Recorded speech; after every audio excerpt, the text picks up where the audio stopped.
नवदेवता व्याख्यान माला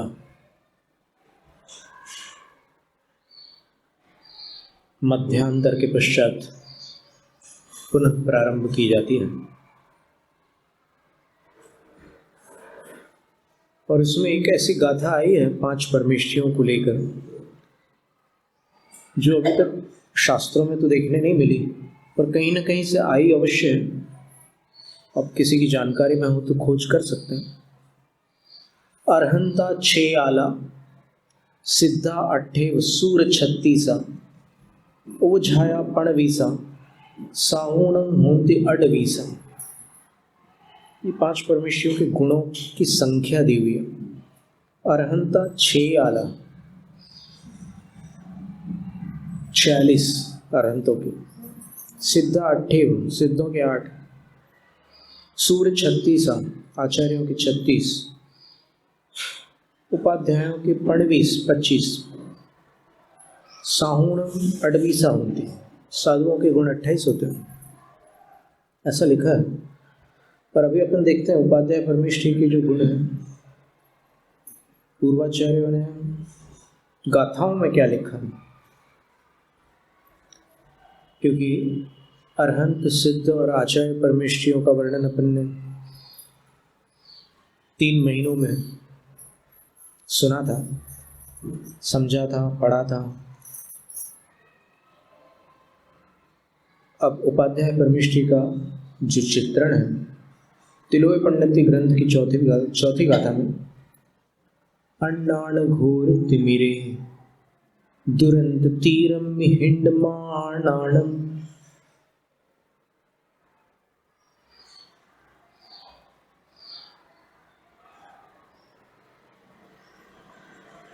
भगवान जोयरा अवच्छाया वरमदिन्देन्दु।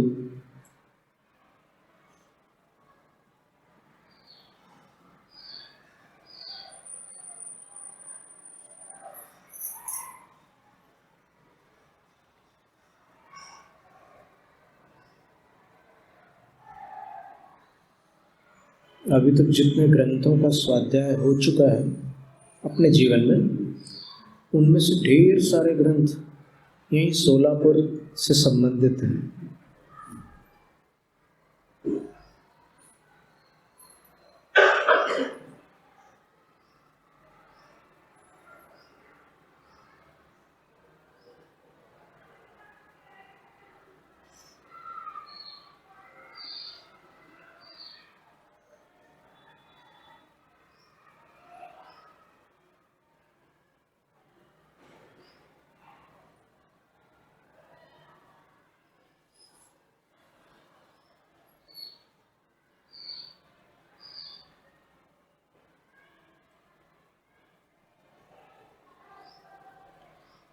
अन्नाण घोर तिमिरे दुरंत तीरम हिंडमाणाणम, भव्याण जोयरा वज्झाया वरमदिन्देन्दु।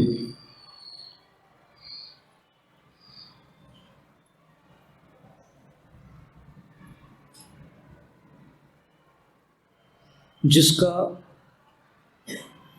किनारा मिलना मुश्किल है, ऐसे अज्ञान रूपी घोर अंधकार में भटकने वाले भव्य जीवों को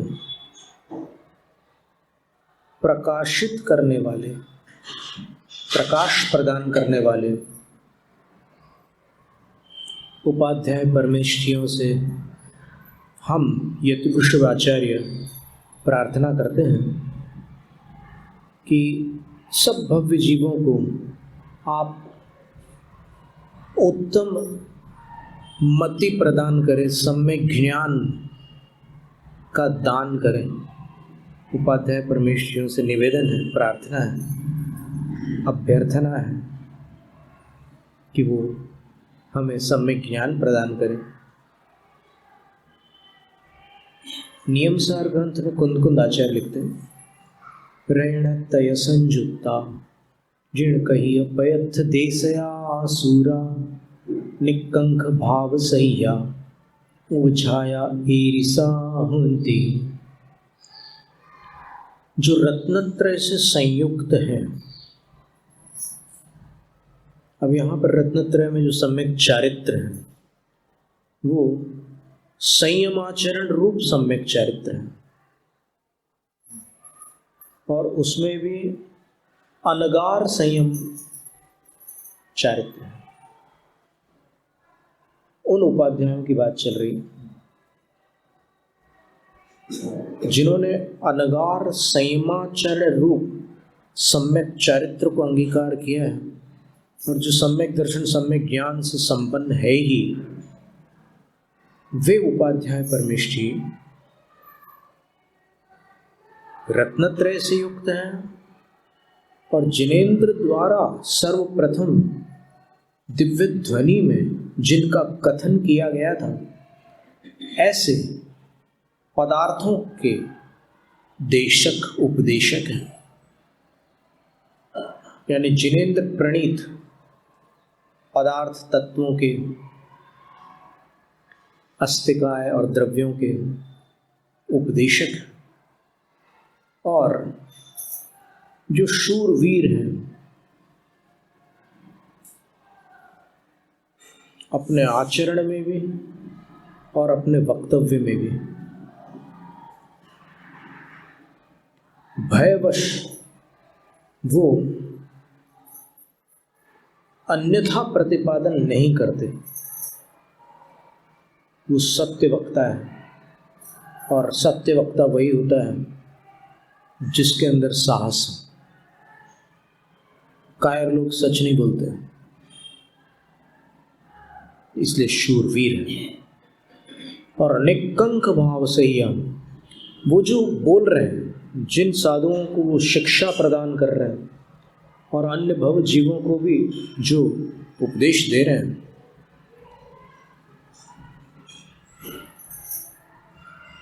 बदले में कुछ नहीं चाहते।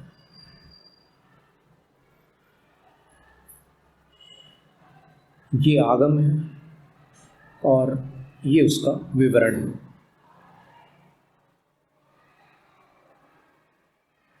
मेरे निमित्त से आप तक ये आगम का रहस्य पहुंचा है, तो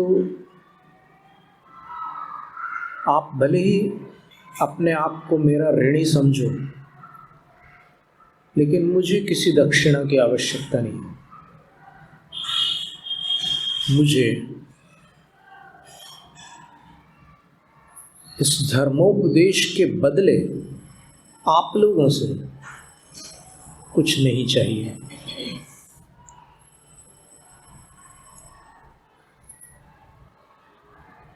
हाँ, मैं अपने धर्म ध्यान से अपने कर्मों की निर्जरा तो चाहता ही हूं, अन्य से कुछ नहीं चाहता। ऐसे उपाध्याय परमेष्ठी होते हैं। धवला पुस्तक 1 में लिखा है, 32वीं गाथा है उपाध्याय परमेष्ठी की। ये नियमसार की 74वीं गाथा थी, तिलवे पंडित की 4थी गाथा थी। चौथी का 4 यथावत रखकर उसके सामने 7 लगा दो, 74 हो गए। और फिर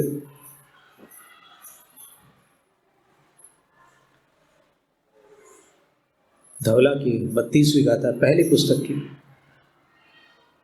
निकंक भाव सहिया, ये तो हो गया। 14 हो यह 14 हो यही, महिगम शिवत्थियो शिवत्थीणम, शीलंधराणवत्ता होई मुनीसो उवज्झायो।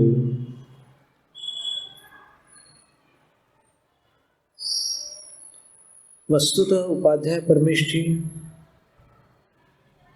धर्मोपदेशक हैं और आगमोपदेशक हैं। मुख्य रूप से वो आगम का ही उपदेश करते हैं और शिक्षा देते हैं। ज्ञान गुरु है,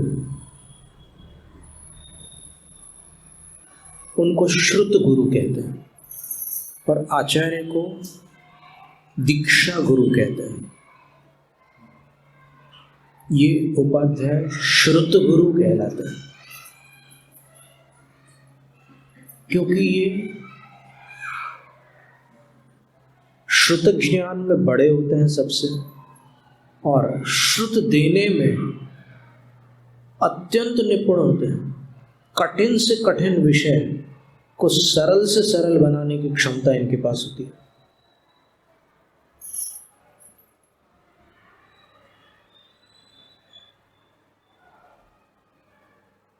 तो 14 पूर्व रूपी महासागर को प्राप्त होकर 11 अंग तो पहले जरूरी है, उसके बाद फिर ये 14 पूर्व आएंगे। तो ऐसे शास्त्र समुद्र को प्राप्त होकर शिवत्यो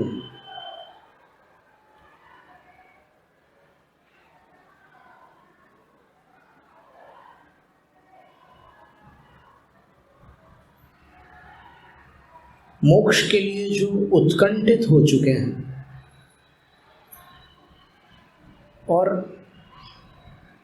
जो मोक्ष के लिए उत्कंठित अन्य त्यागी व्रती हैं, शीलन धराण जो शील के धारी हो चुके हैं, उनके लिए वक्ता हुई जो वक्ता हो जाते हैं, अर्थात उनके लिए वक्तव्य देते हैं, शीलधारियों के लिए वक्तव्य देते हैं। सो मुनि उवच्छाओ, वे मुनिराज उपाध्याय परमेष्ठी होते हैं। फिर धवला के 9वीं पुस्तक में पुनः उपाध्याय परमेष्ठी के विषय में लिखा है, अन्नाण यंध यारे अणोर पारे भमंत भव्याणम उज्जो ओजी कौ पश्यन्तु सया उवज्झाया। अज्ञान रूपी अंधकार में, कैसा है वो अज्ञान रूपी अंधकार, जैसा तिलोई पंडित में लिखा था वैसा है। तो वीरसेन आचार्य महाराज ने भी यति वृषभ आचार्य महाराज का अनुकरण किया है। अणुर पारे, जिसका पार प्राप्त करना कठिन है, ऐसे अज्ञान रूपी अंधकार में भमंत भव्याणम, भ्रमण करने वाले भव्य जीवों के लिए उज्जो जी कहो, जिन्होंने प्रकाश फैला दिया। अंधेरा ही अंधेरा था, लेकिन जिन्होंने प्रकाश फैला दिया।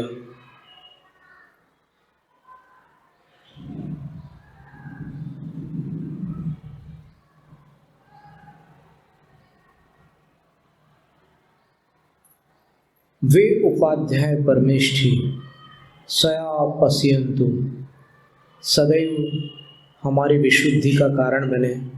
उनका स्मरण करके हमारा मन हमेशा निर्मल हो जाए। वे हम पर कृपावंत हों, वे हम पर प्रसन्न हों, हमें आत्मकल्याण का आशीर्वाद प्रदान करें।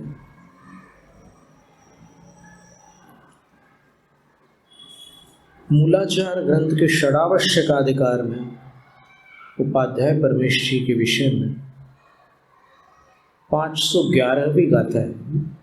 धवला पुस्तक 9 की जो गाथा थी वो 4थी गाथा थी।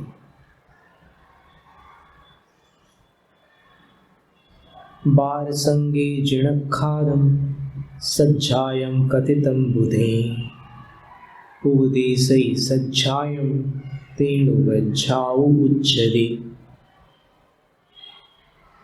जिनेन्द्र द्वारा कथित स्वाध्याय ज्ञानी जनों के द्वारा 12 अंग के विषय में कहा गया है। अर्थात जिनेन्द्र देव ने जो स्वाध्याय नाम का तप बताया है, वो स्वाध्याय 12 अंगों से संबंध रखता है। वो दुनियादारी के और जो साहित्य है या और भी कई लेखक, वक्ता और कवि के वचनों का संग्रह है, वो स्वाध्याय तप का विषय नहीं है। स्वाध्याय तप का विषय जिणक खादम, जिनेन्द्र प्रणीत जो स्वाध्याय है वह 12 संगे, जिनवाणी के 12 अंग से जुड़ा हुआ है। उसमें जो स्वाध्याय किया जाता है वो स्वाध्याय तप होता है। तो इस स्वाध्याय कौन कराएंगे? तो अपन अपने मन से कर सकते हैं क्या सारा स्वाध्याय? असंभव है। जो लोग कर रहे हैं वो बुरी तरह भटक रहे हैं। गुरु की शरण बिना किया हुआ स्वाध्याय अर्थापत्ति में बारंबार चूक होने के कारण संसार भ्रमण का कारण ही बन जाता है, संसार से पार नहीं लगा पाता। अनुवादकों ने बहुत प्रयास किया अनुवाद सही करने का, लेकिन कहीं कहीं वो भी चूक गए।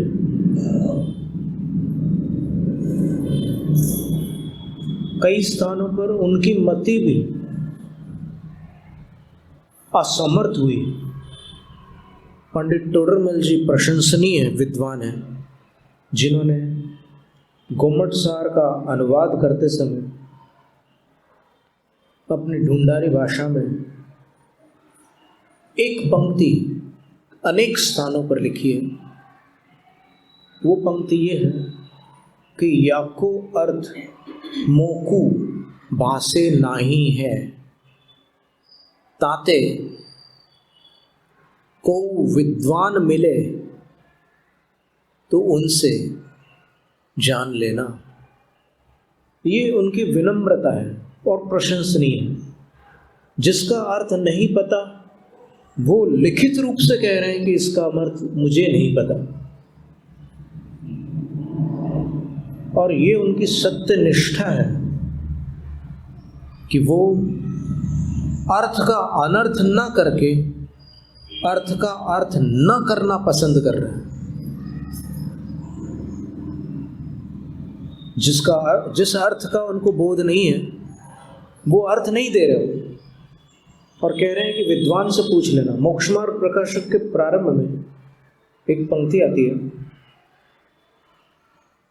कि अगर आपको अर्थ नहीं पता तो आप कह दो कि मुझे नहीं पता। भले लोग आपको छोटा समझ लें, कोई नुकसान नहीं होगा, लेकिन बड़ा बनने के चक्कर में गलत अर्थ बताया तो सिर्फ नुकसान होगा।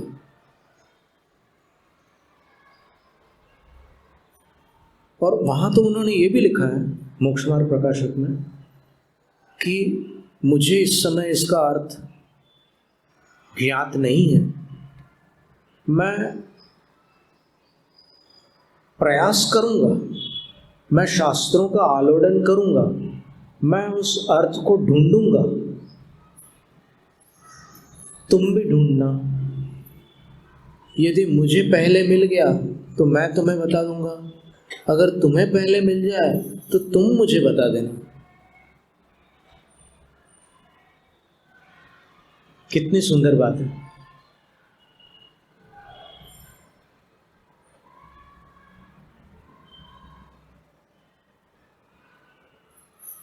तो उन्होंने जो अनुवाद किए हैं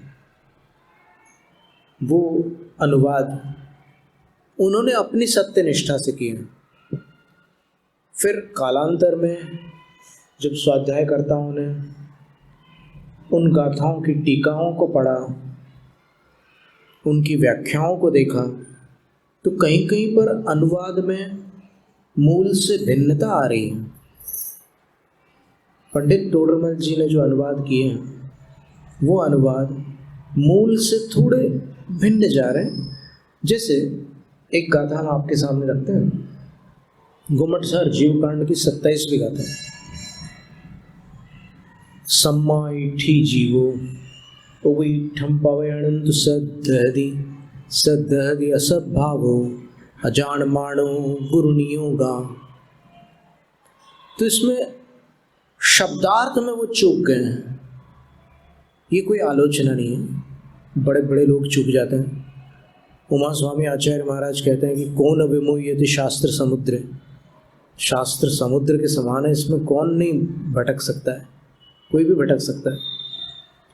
तो उन्होंने ये लिखा है कि सम्यक दृष्टि जीव जिनोपदिष्ट वचन पर श्रद्धान करता है और अज्ञानी गुरु के निमित्त से वो किसी असत्य तत्व पर भी श्रद्धान कर लेता है।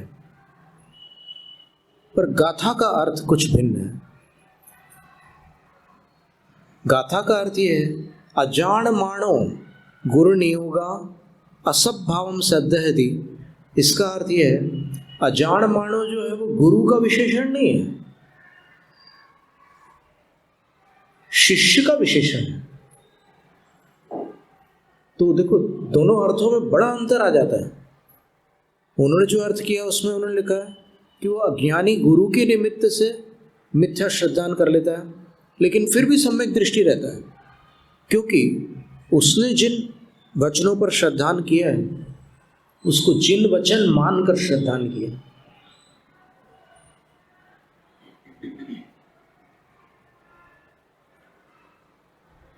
पर गाथा का मूल अर्थ क्या है? सम्मा इट्ठी जीवो अजान मानो। उस सम्यक दृष्टि जीव जानकार नहीं है, ये अर्थ है। गुरु तो जानकार है, पर पंडित जी ने उसके अर्थ में गुरु को अज्ञानी मान करके वैसा अनुवाद कर लिया। पर अपन उस अनुवाद का आग्रह पकड़े, ये बात उचित नहीं है। आपको कितने भी पसंद क्यों ना हो टोडरमल जी, वो पसंद आप अपने पास रखना, लेकिन शास्त्र का अर्थ जो शास्त्र में दिया है वही मान्य करना होगा। उन्होंने किया इसका मतलब वो सब बहुत ऊंचे विद्वान थे, बहुत महान विद्वान थे। कोई कितना भी महान हो, कितना भी बड़ा विद्वान हो, लेकिन कोई आगम से तो बड़ा नहीं होता ना। वो चाहे कोई परमेष्ठी पद पर विराजमान व्यक्तित्व भी क्यों ना हो। ध्यान से सुनना इस बात को। अगर कोई आचार्य उपाध्याय और साधु के मुख से भी आगम से भिन्न कोई वचन निकल रहा है, तो जो शिष्य है या भक्त है वो क्या करे? नहीं, परमेष्ठी के मुंह से सुना है मैंने, मैं तो किसी को नहीं मानूंगा, बस उनके मुख से जो सुना है वही मानूंगा। तो ऐसा बहुत लोग कर रहे हैं वर्तमान में। तो उनका क्या कर्तव्य है? तो गोमटसार जीव की 27वीं गाथा के बाद वाली गाथा में, 28वीं गाथा में स्वयं नेमिचंद्र सिद्धांत चक्रवर्ती आचार्य लिख रहे हैं कि उनका क्या कर्तव्य है। देखो अभी तक वो सम्यक दृष्टि है, गलत श्रद्धा होने पर भी सम्यक दृष्टि है। क्यों? क्योंकि उसको पता नहीं है कि गुरु की वाणी में और जिनेंद्र की वाणी में कोई फर्क है। अब इसके बाद वाली गाथा में क्या कह रहे हैं? सुत्तादूतम सम्मम दरिसिज्जंतम जगाण सदहदि सोचेव हवै मिच्छा इट्ठी जीवो तदोपहुदि। अब कालांतर में हो सकता है 1-2 वर्ष पश्चात, अथवा हो सकता है 1-2 दशक पश्चात, कोई ऐसे ज्ञानी आचार्य उपाध्याय साधु अथवा मूलानुगामी निष्पक्ष स्वाध्यायी जैन विद्वान या सामान्य श्रावक या कोई अविरत सम्यक दृष्टि भी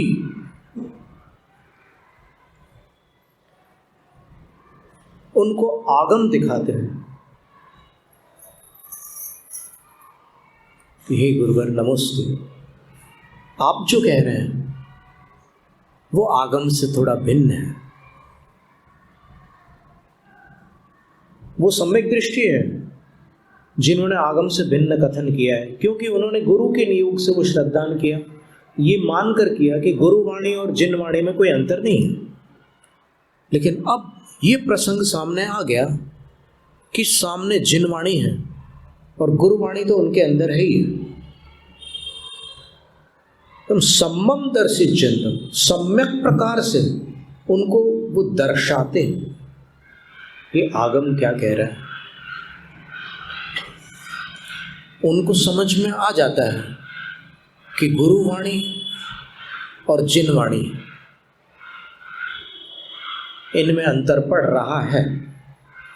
क्यों पड़ रहा है ये भगवान जाने, लेकिन पड़ रहा है ये सुनिश्चित है, ये मेरे सामने प्रमाणित हो चुका है कि दोनों में अंतर है।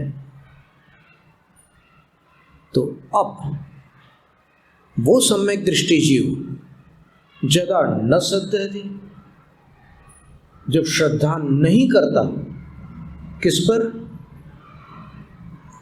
जिनवाणी पर, और गुरुवाणी पर जो श्रद्धान है उस पर अटल रहता है, तो सोचेव तदोपहुदिमिच्छा इत्यवि, उसी क्षण से मिथ्या दृष्टि बन जाती है। ये इतनी मार्मिक गाथाएं हैं कि इसका चित्रण जय धवला ग्रंथ में है, इसका चित्रण लब्धिसार ग्रंथ में है, इसका चित्रण धवला ग्रंथ में है, इसका चित्रण गोमटसार जीव कांड में है, और इसका चित्रण अन्य भी अनेक स्थानों पर है। तो सारांश ये है कि कभी गुरु के मुख से कोई बात आपने सीख ली और आप बड़े श्रद्धालु हैं, बड़ी प्रशंसनीय बात है, तो आग्रही मत बनना।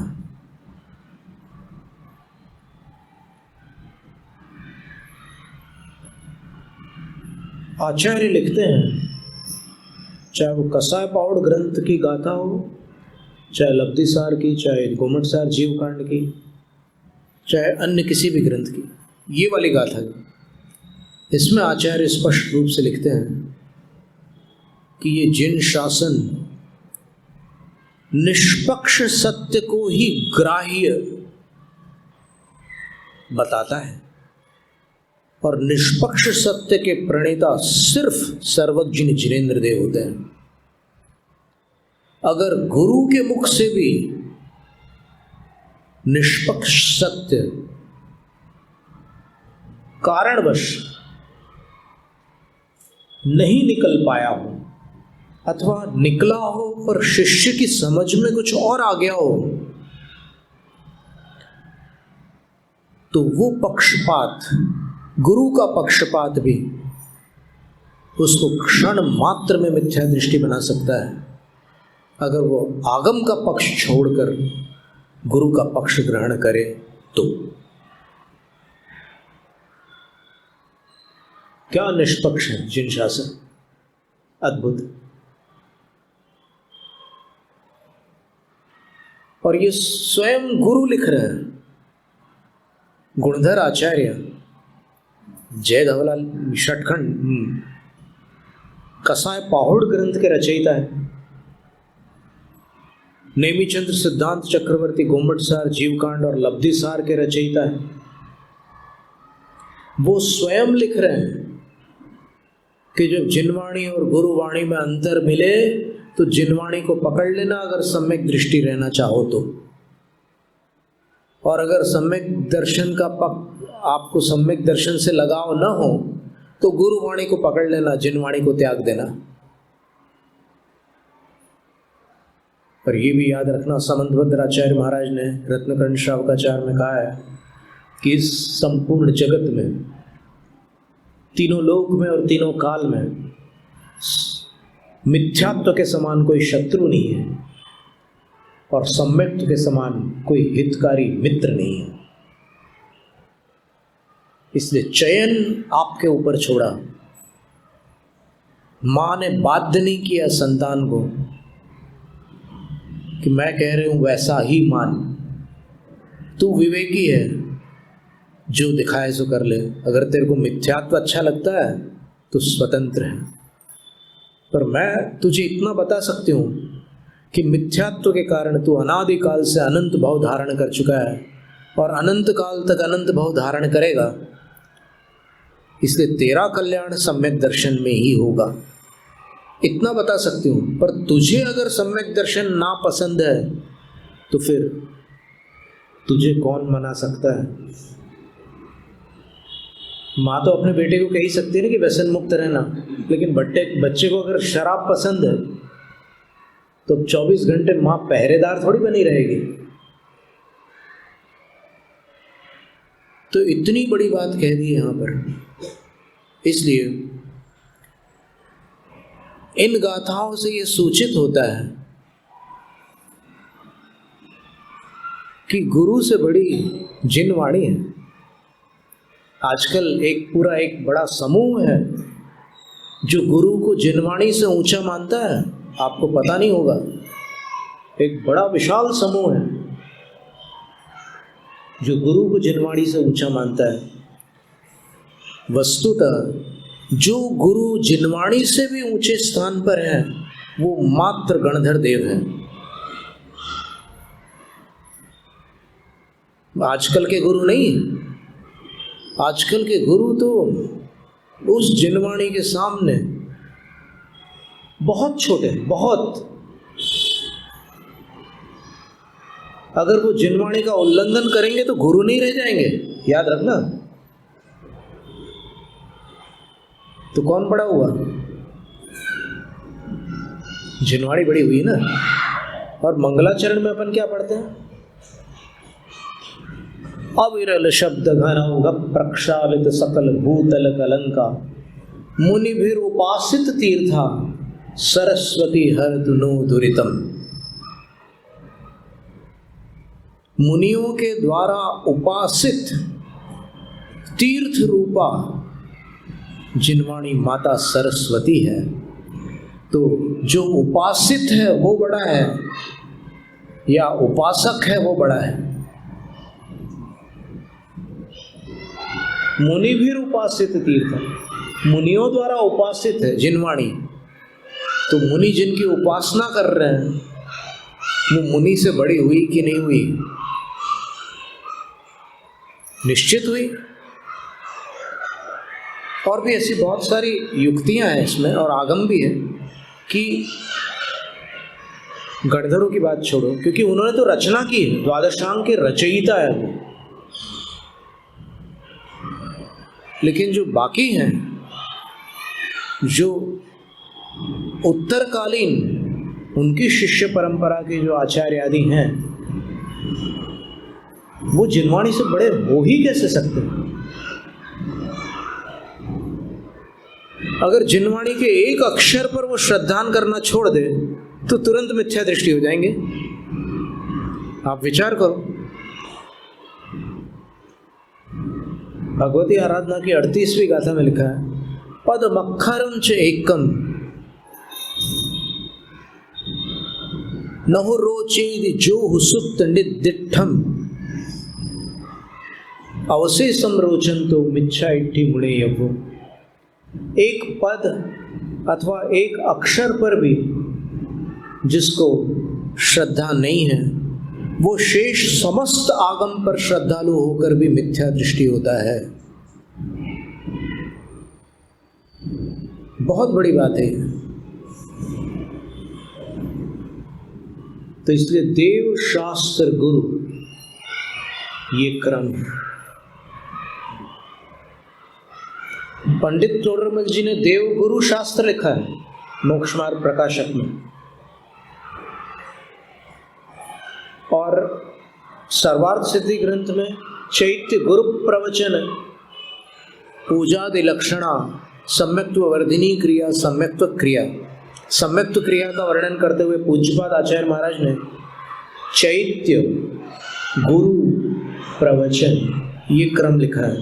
चैत्य का अर्थ जिन प्रतिमा, गुरु का अर्थ आचार्य उपाध्याय साधु, और प्रवचन का अर्थ जिनवाणी।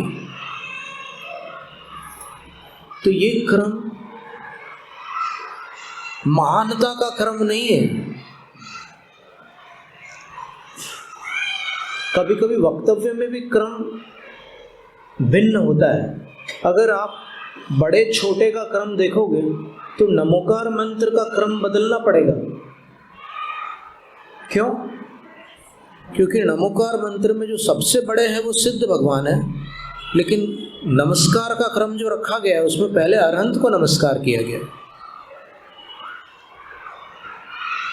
और जैसा हमने पूर्व में कहा था कि प्रोफेसर राममूर्ति त्रिपाठी इंदौर उज्जैन वालों ने कहा था अपनी श्री गुरु महिमा नामक पुस्तक में, उन्होंने लिखा है कि जैनों के जो गुरु, उन्होंने अलग अलग चैप्टर्स बनाए, सिखों के गुरु, बौद्धों के गुरु, फिर सनातनियों के भी अलग अलग प्रकार के गुरु, और फिर जैन गुरु। उन्होंने बोला कि महामंत्र में जैनों में बड़े गुरु को दूसरे स्थान पर नमस्कार किया है और जो द्वितीय थे उनको प्रथम नमस्कार किया है। क्यों? क्योंकि द्वितीय के बिना प्रथम पद प्राप्त नहीं होता। अरहंत की वाणी के बिना आज तक कोई सिद्ध नहीं बना। इसलिए पहले कारण को फिर कार्य को नमस्कार किया है। सिद्धत्व का कारण अरहंत की वाणी है, इसलिए पहले अरहंत को नमस्कार, फिर सिद्ध को।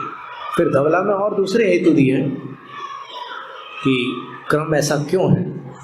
तो कथन का क्रम आगे पीछे हो सकता है, पर बड़प्पन का क्रम अगर अपन देखेंगे तो फिर वहां पर देव शास्त्र गुरु ये क्रम बनेगा।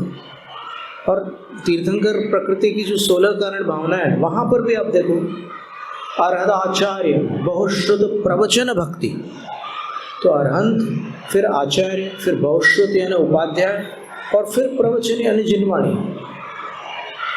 तो ऐसा क्रम क्यों रखा है वहां पर? क्योंकि अरहंत तो देव हो गए, फिर आचार्य उपाध्याय गुरु हो गए, और प्रवचन यानी शास्त्र जिनवाणी हो गई। तो देव गुरु शास्त्र ऐसा क्रम हो गया। ऐसा क्यों रखा है क्रम? तो बड़प्पन का क्रम नहीं है, वो क्रम चेतन और अचेतन की अपेक्षा से। अरहंत चेतन है, आचार्य और उपाध्याय भी चेतन है, तो पहले 3 चेतन को ले लिया, फिर प्रवचन यानी जो शब्द रूप जिनवाणी है वो अचेतन है, उसको उसके बाद में रख लिया। ऐसी अर्थापत्ति उचित नहीं है कि बाद में इसलिए रखा कि जिनवाणी आचार्य और उपाध्याय से भी छोटी होती है। ये अर्थापत्ति घटित नहीं हो सकती। और इसी तरह एक तर्क और भी आता है कि चत्तारि मंगलम, अरहंत मंगलम, सिद्ध मंगलम, साहु मंगलम, केवली पंडितो धम्म मंगलम। तो यहाँ पर भी अरहंत है, नहीं, पहले अरहंत है, फिर सिद्ध है, फिर साधु है, और फिर केवली पंडितो धम्मो, केवली द्वारा कथित जो धर्म है, जिनवाणी। वस्तुतः तो केवली पंडित तो जो धम्मो शब्द है वो जिनवाणी का वाचक नहीं है। अगर कोई ऐसा कह दे आपको, अगर तर्क देने के लिए कोई ये कह दे कि देखो 4थे स्थान पर जिनवाणी है, तो उसका उत्तर ये है कि 4थे स्थान पर जिनवाणी नहीं है। केवली पंडित तो धम्मो कह रहे हैं वहां पर। वहां केवली के वचन को मंगल नहीं कह रहे हैं। केवली के वचन तो अरहंत मंगल में ही आ गए, क्योंकि अरहंत केवली है और उनके वचन अरहंत से अलग नहीं किए। वहां पर अरहंत मंगल में ही केवली वचन आ गए, और यहाँ पर केवली द्वारा प्रज्ञप्त जो धर्म है उसको मंगल कह रहे हैं, जिनवाणी को मंगल थोड़ी कह रहे हैं वहां पर 4थे स्थान पर। तो फिर क्या क्रम ऐसा लगाए यहाँ पर कि अरहंत बड़े हैं, फिर उनसे छोटे सिद्ध हैं, उनसे छोटे तीनों साधु हैं, और उनसे छोटा धर्म है? ऐसा क्रम लगाओगे? ये उल्टी सीधी अर्थापत्ति कल्याणकारिणी नहीं हो सकती। कि बड़े छोटे का क्रम जब अपन अपने चिंतन में लाते हैं तब अपने को निष्पक्ष होना पड़ता है। अब किसी ने कुछ भी बताया हो उसकी वो जाने, लेकिन अगर अपन बड़े छोटे की बात करेंगे तो देव, शास्त्र और गुरु, यही क्रम होगा। और मंगल कितने होते हैं? तो ऐसे कोई गिनती दी नहीं है शास्त्रों में मंगल कितने होते हैं। अब आप अगर ये कहो कि 4 मंगल होते हैं, तो 4 मंगल होते हैं, वो 4 ऐसे मंगल होते हैं जो उत्तम और शरण भी है। जो मंगल उत्तम और शरण रूप भी है वो मंगल 4 हैं। लेकिन इसका अर्थ ये नहीं है कि 4 ही मंगल है। ये भी गलत अर्थापत्ति हो जाएगी कि 4 ही मंगल है। अगर 4 ही मंगल है तो नमोकार मंत्र मंगल है कि अमंगल? और नमोकार मंत्र उन 4 में है क्या, या उन 4 से भिन्न है? नमोकार मंत्र तो पंच परमेष्ठियों को नमस्कार करने वाला मंत्र है। वो पंच परमेष्ठी थोड़ी है। नहीं आ रहा समझ में? नमोकार मंत्र में क्या है? नमो अरिहंताण, अरिहंतों को नमन, सिद्धों को, आचार्यों को, उपाध्यायों को। तो नमोकार मंत्र परमेष्ठी नहीं है। नमोकार मंत्र परमेष्ठियों को किया हुआ नमस्कार है। तो फिर वो परमेष्ठी से भिन्न हो गया, तो अरहंत सिद्ध साधु से अलग हो गया नमोकार मंत्र। अरहंत सिद्ध साधु में 5 परमेष्ठी आ गया, क्योंकि साधु के 3 भेद हैं। और चौथा मंगल जो है वो धर्म ले लिया उन्होंने।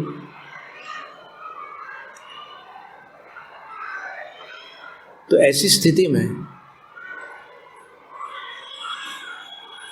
अपन बड़प्पन के क्रम से ये पाठ नहीं कर रहे हैं। ये पाठ जिस अपेक्षा से है उस अपेक्षा से कर रहे हैं।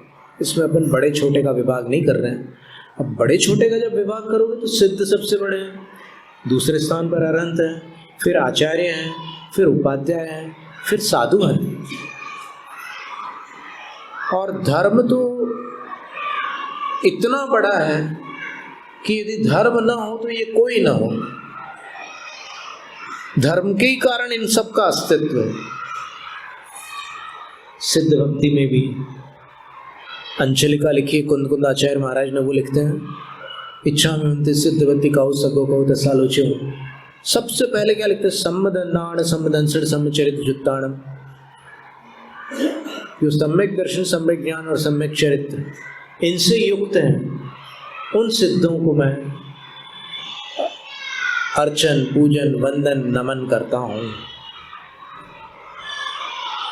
तो ये सम्यक दर्शन, सम्यक ज्ञान, सम्यक चरित्र क्या है? धर्म है।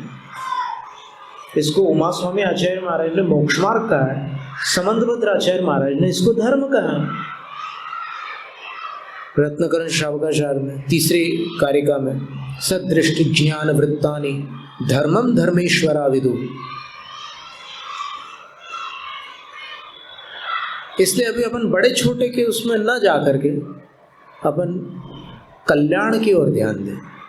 उपाध्याय परमेष्ठी इस अज्ञान रूपी अंधकार को दूर करने के लिए प्रकाश फैलाते हैं, और प्रकाश में उचित अनुचित, हेय उपादेय, सत्य असत्य, सब का परिचय प्राप्त हो जाता है। फिर लगता है कि नहीं, आग्रह कषाय है, आगम ज्ञान है। कल्याण ज्ञान से होता है, अकल्याण कषाय से होता है। इसलिए आग्रह रूप कषाय का त्याग कर आगम रूप ज्ञान का मार्ग अपन स्वीकार करें।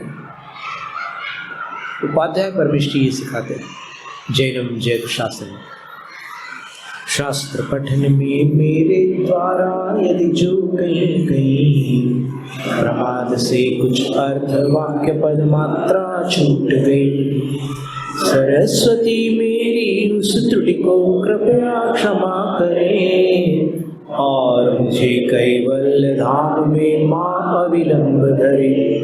वांछित फलदात्री चिंतामणि सदृश मात्र तेरा, वंदन करने वाले मुझको मिले पता मेरा। शुद्ध भावना आत्म सिद्धि मुझको मिले और मैं पा जाऊं मां मोक्ष महासिद्ध।